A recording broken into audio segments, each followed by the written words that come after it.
Hello po sa inyong lahat. Magandang umaga. Ang talang ito'y ialay ko sa lahat ng mga tao nandirito. Sa mga nakikinig sa gilid-gilid mismo. Pati na dyan sa side 2, hello. Alam ko nakikita nyo kami. Tapos, higit sa lahat, sa mga taong nasaktan dahil sobrang pagmamahal, ito ay para sa inyo lahat.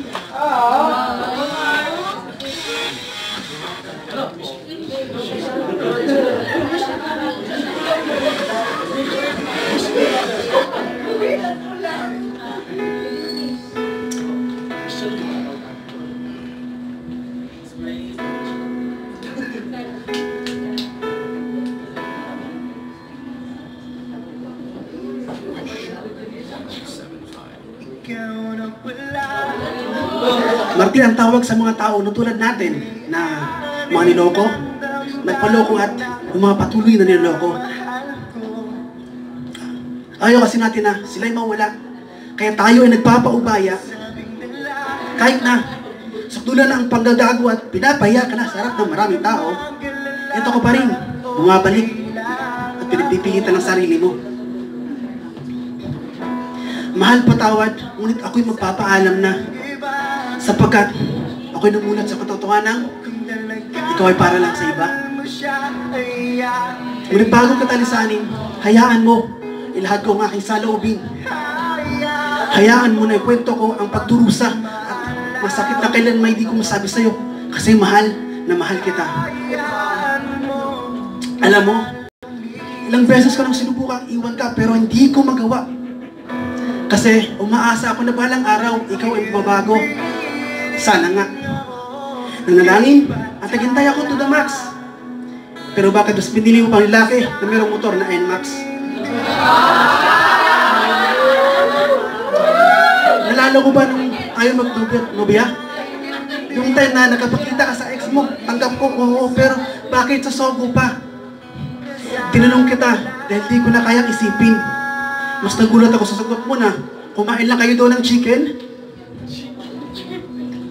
Hindi lang yan yung unang beses na ako iyong pinagtaksilan. Inutusan mo kong bumili ng pulutan. Pagbalik ko'y nakikipaglaplapan ka na sa iyong kainuman. Sinundo kita sa work, dala yung tricycle ko. Pero nagulat na lang ako. Doon ko sumakay sa supervisor mo na merong Yamaha Mio. Sana all strong ang relationship na parang Daniel at Catherine. Pero bakit tayo humantong sa pag-iibigin tulad nila James Reid at Nadine? Ayoko na sabi ko pero parang baliwala. Mahal kita. Marupok ako. Ano bang aking magagawa? Pinilit kong aliwin ang sarili ko sa iyong pagkawala. Mga sakat sa FB at YouTube, ginawa ko kahit yung pagsayaw ng tala. Pero ang sakit na dinalo ko sa puso ko ay parang coronavirus. Nag-trending at umatake na lang bigla. Nalulungkot ako sa pagkamatay ni Kobe. Idol ko yun, syempre. Pero, mas naluluksa ako kasi wala ka na sa aking tabi. Naglabas na ng abo ang lukang taal. Kagaya na pag-iwas mo sa relasyon natin kasi meron ka ng ibang mahal. Sanay na ako sa ganitong sitwasyon. Ako lang naman kasi ang bobo sa ating relasyon.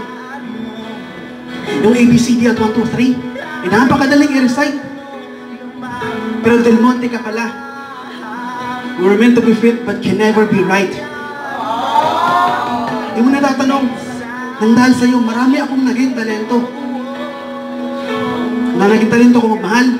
Kasi kahit na di mo ko mahal, talento kong masaktan kahit na wala akong karapatan. Naging talento ko rin mangarap sa babae na kahit kailan ay hindi ako ang pinangarap. At sa lahat, naging talento kong masaya kahit nasa pili ka na ng iba. Sa pagtatapos ng tulang ito ay sana iyong maramdaman. Lahat ng sakit ay higit na dinanas ko. Sana iyong maranasan. Salamat sa mga alaala na iniwan mo. Napasakit siyempre, pero tanggap ko ito ng buong buo. Salamat din sa mga pagkakataon na ikaw ay aking napasaya. Kahit na, nung time na yon, naging clown mo ko at naging tanga ako kasi minahal pa kita.